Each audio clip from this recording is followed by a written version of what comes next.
Welcome to The Weekly, a podcast brought to you by Calvary Bible Church. I'm your host, Jay Ewing, pastor on the Erie campus. Today in the booth, I got the legendary friend of mine, Thomas Milburn. Good morning, Thomas. What's up, Jay? How's it going, man? Doing really good. Yeah? Doing really good. Good. I noticed that we're both wearing Under Armour shirts. Yeah, you got to protect this house. Whatever. But a main difference is you're drinking what looks like some premium, beautiful coffee. And I went to the new gas station, Circle K. Yeah. This house blend. Yeah. It's delicious. It is delicious, isn't it? I haven't tried it yet. I want to try it. But you're kind of a coffee connoisseur. This is the biggest beef with The Weekly. We start with coffee every time. And it's my greatest delight of The Weekly. Coffee. Okay, so I'm changing the subject real quick. Sounds good. You did jury duty yesterday. I did do jury duty. You were a citizen of the United States. Yeah. Participated in the great act that all citizens get to participate in. That's what they told me. They said, you are so blessed to be here today. Yeah. As an American citizen. Think of the day that you will be in need of a jury, and how would you want them to respond? And I thought, I didn't kill anybody. Just kidding. My youngest boys, I think, thought I was being tried. Or something. Yeah, like when I called him at the end of the day, I was like, hey, I've been released finally. They were like, all right, you're out of jury duty? I'm like, I'm not going to jail. But I think they thought I was going to jail yesterday. They've seen you probably do some crimes. So yeah, it's about time he gets busted. They were relieved when I got home. That's like, what do you think I was going to do today? Yeah. But that's really funny. No, jury duty is a wonderful thing to be tried by your peers. It's one of the first times in the civilization of the world that has taken place. Yeah. Yeah, we actually had a good conversation around the dinner table about it. How important it is, and why we do it. That's right. Yeah, but even then, it's like people want to get out of jury duty. Yes, everyone wants to get out of jury. Oh man, people. It's like, do I wear like politically affiliated materials? Like, what do I do to get out of this thing? This one lady, strong move, just pro. She showed up with both of her young kids. Yes, and we're walking into the room, and one of the ladies who's in charge of the jurors, she just goes up to her. She goes, "Oh, sweetheart, you can just go home." And I was like, "Solid. That was strong. Wow. I should have brought a couple of my kids." 3 out of 4. Yeah, we're like, guys, no, settle down. We're only going to be here for like 8 hours. Don't worry about it. Yeah, we're doing our duty. We're doing our duty. Like, sir, you can go home. Oh, okay, thank you. So good. So good, man. Okay, so you did jury duty. You're back. You weren't selected on trial. I'm grateful for that. Me too. Speaking Speaking of things that are happening this week at Calvary, because you see the segue there. That's 4. Loose. Hey, you want to go to calvarybible.com, click your campus, find out what's happening in your neck of the woods. Some really fun things are happening this month here at Calvary. One of them that we will both be at is the men's retreat. Yes, we will. October 21st through the 23rd. The spots are becoming limited, so sign up today. Once you hear this podcast, you need to pause the podcast and sign up if you're a man at Calvary. Were they always limited, though? Yes, but the spots are getting tight. You need to be there. Is that a sales pitch? You know what? Yeah. We're gonna broadcast from the men's retreat. You are? Yeah, man. We are. Oh, I'm on this thing too? Yeah, totally. Yes. I always wanted to make a podcast in the mountains. So we're gonna go live that day on. It'll be fun. We'll see what happens. It'll be great. We probably should have a third mic and some guys can come and ask us questions while we're podcasting. Yeah, that seems like a good idea. It seems really confusing and hectic, doesn't it? Anyways, you want to go to calvarybible.com, find out what's happening on your campus. It's a great place to stay informed. Also, you can download the Church Center app. You can get the mobile bulletin, submit a prayer request, find a group, jump into a community here at Calvary. There's plenty of groups open for you on your campus, so go there today. I said that because Mark Wicks is in the room again. Oh, that's good. If you don't know yet, because you're listening to the podcast, we do have the podcast now on YouTube. Because only your mom and my mom wanted to see us. I haven't seen my son in months. I'm going to tell Kristen now, hey, you actually can watch the podcast now. Congratulations. Really congratulations. You know, we were wrapping up life group at my house on Sunday night, and some friends were like, oh, man, you had a really funny comment. Yeah. And Kristen's like, what did he say? I was like, don't tell her. Yeah, don't tell her. She has to go watch the podcast. She's like, it's not that funny. Yeah. Okay, I'll just clean the dishes and go to bed. Anyways, but no, we are on YouTube, so you can actually submit a comment down below there. Now we'll start paying attention to them. And only thumbs up, positive comments though. Totally, only thumbs up. We don't have the internal fortitude to handle criticism. No doubt. So don't say anything that's not nice. Yeah, because we'll just quit the podcast really quickly. All right, let's get into it. Okay, so here we are. We're in Luke 7. We are talking about the centurion. Sorry, I don't know why I went with the S there, but centurion. What is a centurion?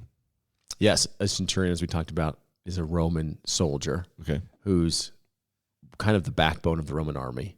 Yeah, and he oversees a century, 100 men. It may not be exactly 100, might be 75 to 90, but he's in charge of the training, the discipline, and like kind of the front lines leadership of the Roman army. Yeah, it's a big deal. It is a very big deal. In fact, it was a pretty incredible position to be in the Roman army, to be in that care of those soldiers. What is, in your study of the centurion, like what sticks out to you in sort of Roman history about these guys that were like, this is really unique and interesting? Well, I think one thing that's super unique is that whenever centurions show up in the Bible, they're in positive light. Whereas like in the first century, I don't think any common Jew would describe a centurion in positive light. But when they show up in the Bible, they're kind of always spoken highly of. That's interesting. That is really a great insight, actually. Which is weird because the Pharisees, who the people probably would have put in positive light in their day, are usually spoken about in negative light in the Bible. Wow. So you kind of have this reversal of roles. Yeah, you do have this reversal of roles, which is really interesting. That's cool. I like that a lot. How about you? What do you know about centurions? Well, they're the occupying force. So, sort of think in our own world what that would be. Probably hated because of the occupation. We looked it up this morning because we were really unclear of when they started to occupy sort of Israel. And what was that? Probably about 100 years. They've probably been in some occupation between 80 to 110 years. So well established. Yeah, generationally. Yeah, generationally.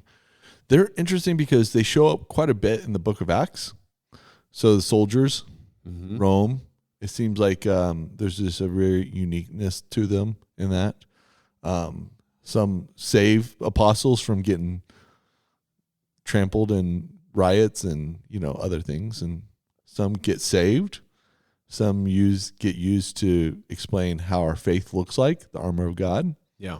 I think they're really interesting. A centurion here is unique because he's in really positive light because he has helped the Jews in his area. Maybe because of a political sway, right? Like if you're going to keep the peace, one of the things is find who's in charge and then help them. Yeah. Another part is that he does have a faith similar to ours, more than probably any other character within Jesus' story, because he never sees Jesus. And he believes. Just like we haven't seen Jesus yet, but we believe. Yeah. So I think those are really unique. All right. So when you're in your life group, what were the big things that really came out in discussion about our real faith, who Jesus is? How do we respond from this episode? Yeah, there's a parallel, right, that you mentioned on Sunday morning, but we just got finished talking about loving our enemies, and then Jesus has to go love an enemy. I think that's really unique. Yeah. Well, it seems like that's how Luke is set up, is Jesus gives a teaching, and then Luke, who's giving this orderly account, then demonstrates his authority to live that teaching out. Because it's one thing to say it, right? Yeah. It's another thing to say it and then prove it through action. And so Jesus gives a teaching, and then it's followed up by interactions with people that he then goes and shows this is how the kingdom principle lives out. You know what? I have never realized that with the book of Luke. So, yeah, he comes off the Sermon on the Mount. Or you think about his inaugural address, right? Yeah. So this is good news for the poor, for the blind, for the oppressed, and then all the miracles that are quickly in order are Jesus doing that. Yeah. So, yeah, it would make sense that he comes off and goes and addresses an enemy. Okay, so the centurion is in need of Jesus. Why is he in need of Jesus? He has a servant, and it's interesting because there's another account of this story found in Matthew where it more alludes to like he has a son, but maybe that's the idea of his servant is so dear that he's viewed as a son in the household. Yeah.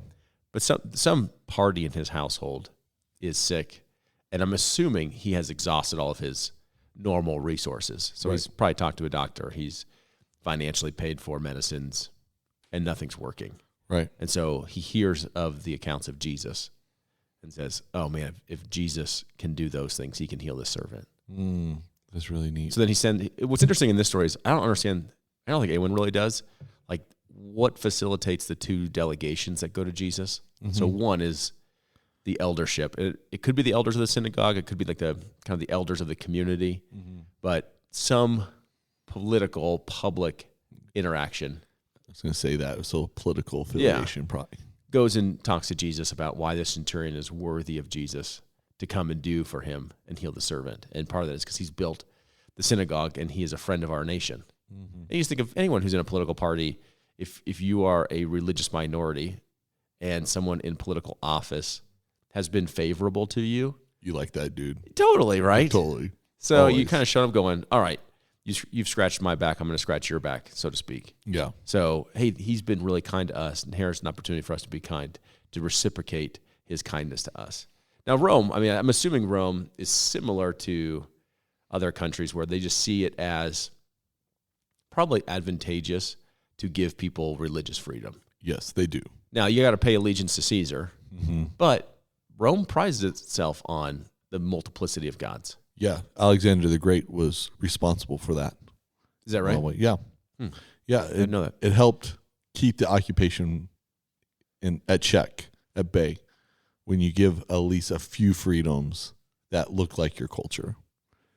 Kind of like jury duty. Not like jury duty. Oh, not like jury duty. Okay, I got to really, this is only because this story was so impactful for my life, but isn't it Nahum who is a soldier who has to go to Elijah? Yeah, so interesting thing with this is Jesus is probably in at least a nearby region of these two stories. So if you go back, really? Now you mentioned that, go back to Luke chapter 4. Okay. And Jesus gives his inaugural address. Yeah. And so then he says, truly, truly, I say to you, no prophet is acceptable in his hometown. Right. And he says, there were many widows in Israel in the days of Elijah when the heavens were shut up 3 years and 6 months.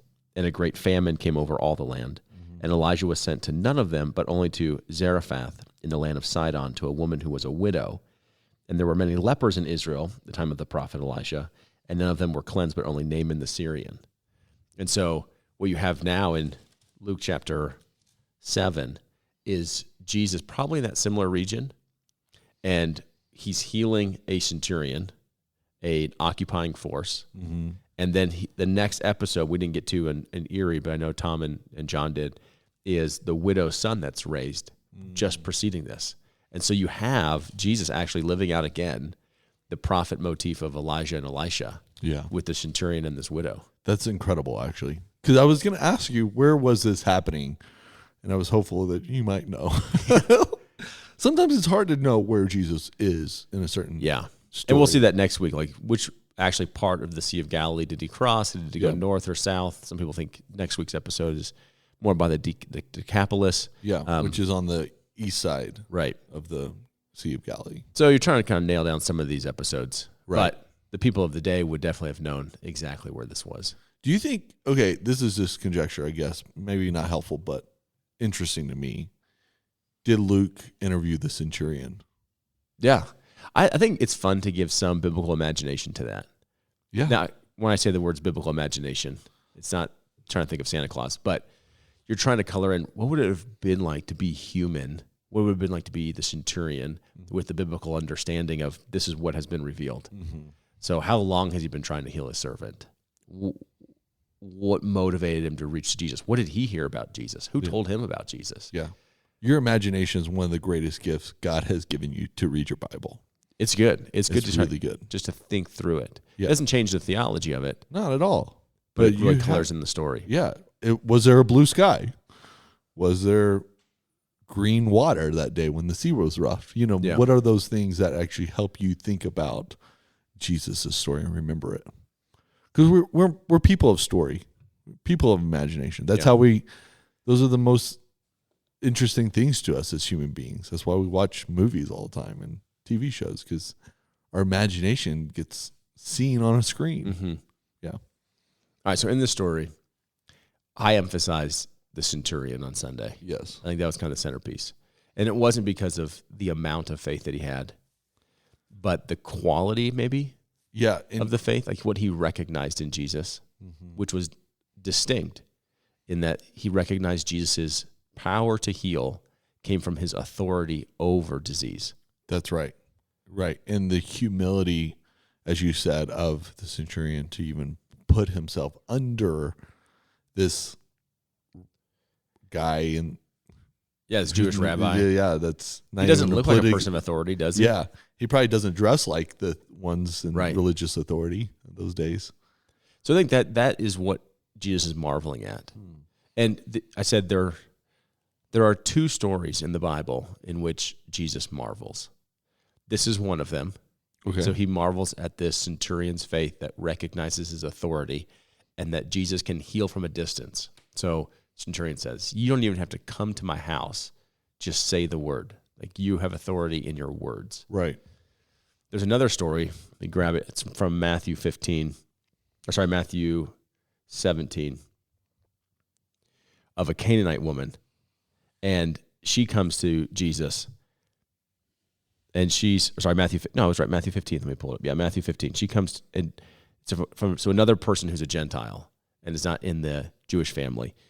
And she came while Jesus was having dinner and seated, and she's asking that he would heal her.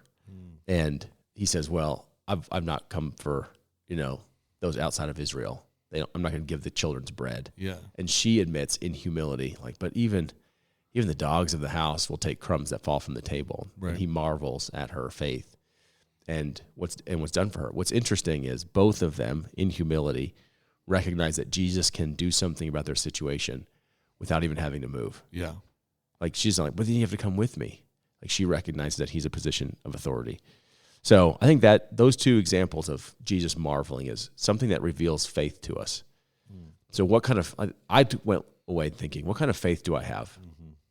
Do I have the kind of faith that recognizes Jesus and his words as authoritative in my life and the supreme authority over all of life? That's right. And, one of the questions we asked in Life Group was, how can this encourage us to think about Jesus' power to do mighty things in our lives, even though he's not physically present today? Yeah. And sometimes we put limits on Jesus' ability, right? Because he's just not here. Well, I think that was like Martha and Mary, right? When Lazarus dies. Right. What was their big objection to Jesus? He hadn't shown up on time. Yeah, if you had been here, my brother wouldn't have died. They both tell him that. So what they think is the obstacle of Jesus bringing healing to their brother Lazarus was the proximity of distance. Mm-hmm. If you had been here, this wouldn't. And I think that's in my own mind too. Like if God would have just shown up. But apparently the reason I'm facing this is because God's absent. Yeah. And that's just not true. It happens in this next week's preach as well, Luke 8. Yeah. He doesn't show up on time. And so, what do you do with that? What do you do with Jesus being what we might consider absent? Yeah. It's so cliche, but God has God's timing, right? And sometimes we get really confused by it. By either it's you weren't there, it's too late. Do you think, as just a normal human being who loves Jesus, do you think that's the hardest part about trusting God is his timing? I was talking to a gentleman this past week, and we were both walking through some life situations, and I admitted to him that one of the hardest things about following Jesus is his timing, because God never seems to be in a hurry. Like when I read the Bible narrative, he's never rushed to do something. Yeah. There's like long periods of time in which people suffer. There's long periods of time when he allows his people to be going through their own consequences of personal decisions without him intervening. And then at his right time, he chooses to do something. Why is that? Is it because he knows already the end? I think he's not in a rush for my formation, which is really hard because there's a lot of pain in that, right? So when he allows me to suffer for periods of time, it almost seems cruel. Yeah. Yeah. It's like, well, if you're going to heal me anyway, or you're going to bring about a right, why do I have to experience so much wrong? Right. So we use this word on this podcast, and we've used it in the last year for sure. It's your curriculum for life. Yeah, what we think of is all of our problems. Yeah. The Lord's using it. It's like personalized curriculum. It is personalized curriculum. And, we have kids in school, so that word picture really makes sense. There's a curriculum for their growth from kindergarten through high school, right? Yeah. To prepare them for life. There's a curriculum for the Christian life as well. And it is tailored to God's amazing power to see our unique identities. Yeah. Which then goes back to his authority. And I made this on Sunday. It's like, I'm a person that has lived most of my life trying to get out from authority. Yes. From like parental authority to, teachers at school, coaches, law enforcement. You just name it. Like, I don't want any authority in my life. And so one of the questions that I asked was, why would you want Jesus' authority? Because my experience with authority is it's always oppressive. And when you start realizing that Jesus, when he has full exercise of his authority, then you get to see the creation of life, goodness. You get to see blessing, inheritance, forgiveness, justice. Like that's what his kingdom brings. Like that's how he has described his kingdom. And so when we pray, thy will be done, like you have your way in my life as it's done in heaven, meaning would you have the freedom to exercise your authority in a way where it's unhindered? And when that happens, like I'm the beneficiary of that. You get heaven. Yeah. I've been thinking a lot about that in this last season, where actually not only get heaven, but you get the best life possible to live. Yeah. And that's a very unique thing where usually we believe that we can create the best life possible through our choices and our decisions. Yeah. And actually it's submitting under his authority that the best possible life happens. And to be experienced in some measure today. Yeah. There's this phrase that, I don't know who gave it originally, but it got picked up by like every evangelical scholar, which is the now but not yet. It's probably Dallas Willard, right? Like probably. It's the kingdom is now, but not yet. N.T. Wright talks a lot about the kingdom now, but not yet. Of like, we get to experience in some measure it now, but then it's not yet in the sense of complete, but one day it'll be complete. Right. Your boy Howard Baker changes that phrase and makes it better. He does? Yeah. I'm interested. And he says the kingdom is now and it gets better. Wow. That's even a better phrase. Yeah. It's now and it gets better. And I think that's where, when we look at the world and say, okay, Jesus seems to be so confrontational to how the world values almost everything right now. And you seem to be somewhat attacked by trying to hold on to Jesus' ethic. Just hang on there. That's where the goodness of life is. That's living into wisdom. That is for my benefit. This is not prosperity gospel. No. That has no place for suffering. But this is the reality of what Jesus came to do. And I want it in my life. And so I want his authority and his rule and his reign. And I've said this before, and it's kind of another cliche saying, but like when I look at all my life's regrets, the things that have brought me pain and suffering, the things that I wish I could change, when I look at all of those decisions, not a single one comes from doing something this book tells me to do. That's right. Like there's never a time like, man, then I followed Jesus and I was honest. And it was the worst decision ever. I wish I never did that. It got me fired. Right. It just doesn't happen that way. And so I want his right and good and beautiful reign in my life. Yeah. And it's not only for your benefit, but it's also for the benefit, which we're finding out with the centurion and in the title of the sermon series, is for the benefit of our neighbors. Yeah. It's good news to all people. That all people piece that just keeps popping up in Luke 1,000 times over. Centurion is the beginning, that front door of the gospel message, like the kingdom's influence, leaving just the proximity of Israel, right, and going to the world. It's interesting, like you point out in the book of Acts, that entry point of the kingdom to the Gentile world is often through military figures, yes, it and is. Political figures, definitely, who are adamant against what the Christians believe. They oppose the and they accept it, which it is for all people. Like there's no one. And so I was done kind of preaching on Sunday, and a buddy of mine, Chris, comes up. He's like, "Man, that was good. I'm thinking of the other characters in the story, and I can't wait to get to my group today and talk about it." He said, "Man, I hope that I could be like the centurion's friends who rush to Jesus and petition him to help my friend, not because he's worthy, because he's unworthy." And he's like, "There's just friends in my life right now. I actually don't want to start praying for them more intentionally because of this story, because I want to be their friend." Yeah. That maybe they're not even asking Jesus to come in their life. I'm just starting to pray like, Jesus, like they're not worthy. Right. They're not worthy for you to show up in their life. But Lord, I want you to. So can I be their friend who knows Jesus and starts petitioning Jesus to show up in their life? Oh man, that's some truth that's from good. Chris, man. That's really good. Yeah. It's really good. I have to think about that. I have to move in prayer that way. Because that's really true about that story. Okay, we're going into Luke 8. Yeah, we're going to continue this conversation of authority in some really powerful ways. Yeah, some really powerful ways. We had a really good staff devotion yesterday while you were at jury duty about Luke 8. Yeah. Jennifer Rubel led us through just a wonderful staff devotion that I just took a lot of joy out of. Man, how great is it to have Jennifer on staff? Yeah, it's great. She's now the director of women's ministry. Yeah. Kathy has retired. She's yesterday got on a plane to Scotland. She's out of here. Man, Kathy and her golf.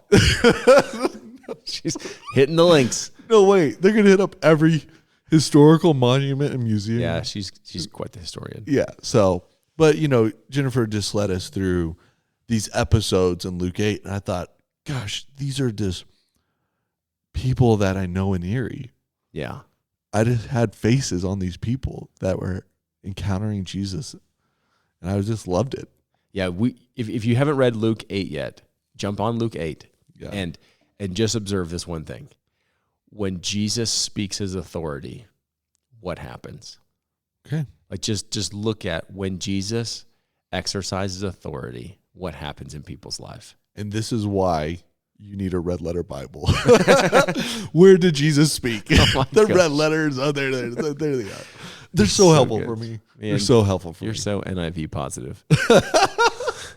All right, we're out of here. Hey, Calvary, thanks for listening today. Thomas, thanks always giving up your time to sit down with us. If you're on YouTube today, it's great to see you. I'm glad you're watching us. If you're on podcasting channel, whatever it is, podcast, Spotify, whatever that one is, give us a 5-star review. We would love to have only 5-star reviews, right? Only 5-star reviews. And always, you can write us at theweekly@calvarybible.com. Leave a comment on the YouTube channel. And if you're my mom, just give me a call. My mom doesn't know this thing exists. See you guys.